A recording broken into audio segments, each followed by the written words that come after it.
2027 AFC অনূর্ধ্ব-20 Asian কাপের বাছাই পর্বে বাংলাদেশ দল গ্রুপ ডি শক্তিশালী গ্রুপের মধ্যে পড়েছে। Uzbekistan, Syria, Bharat. 31 আগস্ট স্বাগতিক উজবেকিস্তানের ম্যাচ দিয়ে শুরু করবে বাংলাদেশ দল। সেই লক্ষ্য নিয়ে বাংলাদেশ দল কিন্তু ইতিমধ্যে ক্যাম্পিং করতেছে জয়সরে শামসুল হুদা একাডেমিতে। ইতিমধ্যে এই ক্যাম্পের মধ্যে যোগ দিয়েছে বাংলাদেশের সবচেয়ে আলোচিত নাম অ্যাডাম আব্বাস। অনূর্ধ্ব-20 এশিয়ান কাপের বাংলাদেশের দলটা হবে একটা ভারসাম্যপূর্ণ দল। তবে এই দলের মধ্যে একজনকে মিস করবে ফুটবল প্রেমী থেকে কোচিং স্টাফ সবাই কিন্তু মিস করবে নোয়াল সুলেমান। যেই নোয়াল সুলেমান একাই সাব চ্যাম্পিয়নশিপের ট্রফি এনে দিয়েছিল বাংলাদেশ দলকে। সেই নোয়াল সুলেমানকে হারে হারে মিস করতে যাচ্ছে অ্যাডাম আব্বাস এবং মাহি খান। কি পারবে সেই নোয়াল সুলেমান অভাবটা পূরণ করতে? যদি নোয়াল সুলেমান এই দলটার মধ্যে থাকতো তাহলে বাংলাদেশ দল সবচেয়ে বেশি শক্তিশালী দল হতো, এটা অবলীলায় বলা যায়। কারণ বাংলাদেশ সব সময় দেখা যায় যে ফিনিশিংয়ে দুর্বল কারণে বাংলাদেশ অনেক ম্যাচ জিতা ম্যাচও হেরে গিয়েছে এবং ড্র করা ম্যাচও কিন্তু হারতে হয়েছে। বাংলাদেশের ফুটবলের যে কোনো স্তরে একটাই প্রবলেম, সেটা হচ্ছে উইঙ্গার পজিশনে ফিনিশিংয়ে দুর্বল। শুধুমাত্র এই একটা জায়গায় বাংলাদেশ সবচেয়ে বেশি পিছিয়ে। আর অনূর্ধ্ব-20 সাব চ্যাম্পিয়নশিপে সেটার অভাবটা পূরণ করেছিলেন নোয়াল সুলেমান। এবার এশিয়ান কাপের বাছাই পর্বে কি অ্যাডাম আব্বাস, মাহি খান সেই অভাবটা পূরণ করতে পারবে? সেটা দেখার জন্য আগ্রহে বসে রয়েছে ফুটবল প্রেমীরা। তবে আমি সম্পূর্ণভাবে আশাবাদী অ্যাডাম আব্বাস এবং মাহি খান সেই অভাবটা পূরণ করবে এবং বাংলাদেশ দলের ফিনিশিংয়ে কার্যকরী ভূমিকা পালন করবে এবং বাংলাদেশ দলকে জয় এনে দেবে।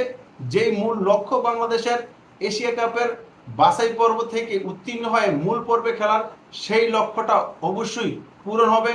এবং সেই লক্ষ্য নিয়ে যে তারা ট্রেনিং করতেছে, লোকাল খেলোয়াড় থেকে যারা বাংলাদেশি বংশোদ্ভূত খেলোয়াড় আসছে এই ক্যাম্পিং এর মধ্যে, সবাই কিন্তু মিলেমিশে একাকার হয়ে গেছে। সবাই লাল সবুজের পতাকার জন্য খেলবে। নোয়াল সুলেমান সাব অনূর্ধ্ব-20 চ্যাম্পিয়নশিপে একাই বাংলাদেশ দলটাকে টেনে উঠে নিয়েছিল এবং প্রথম ম্যাচে জোড়া গোল, দ্বিতীয় ম্যাচে অ্যাসিস্ট এবং লাস্টে প্লান্টিক শুটারকে পানাকা যেটাকে বলা হয়, সেই শুট মেরে বাংলাদেশ দলকে চ্যাম্পিয়নের ট্রফিটা এনে দিয়েছিল। এই এশিয়ান কাপের বাছাই পর্বে নোয়াল সুলেমানকে সবাই মিস করবে।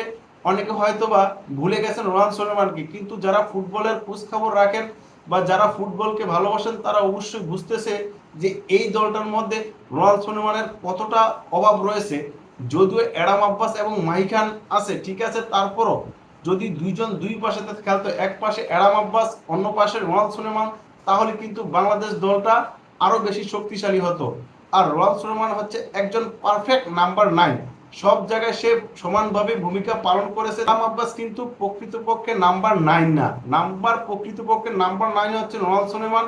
সে নোয়াল সুলেমান যদি এই দলটায় থাকতো তাহলে অ্যাডাম আব্বাসের জন্য আরো কাজটা সহজ হয়ে যেত। সবকিছু পিছনে ফেলে অনূর্ধ্ব-20 এশিয়ান কাপের মূল পর্বে বাংলাদেশ দল জায়গা করে নেবে, এটা আমি মনে প্রাণে ধারণ করতেছি বা মনে প্রাণে বিশ্বাস করি।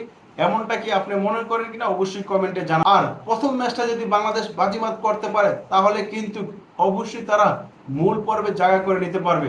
মোট 16টি দল এশিয়া কাপের মূল পর্বে খেলবে। এর মধ্যে 8টা গ্রুপের 8টা দল, গ্রুপ চ্যাম্পিয়ন দল সরাসরি মূল পর্বে জায়গা করে নেবে।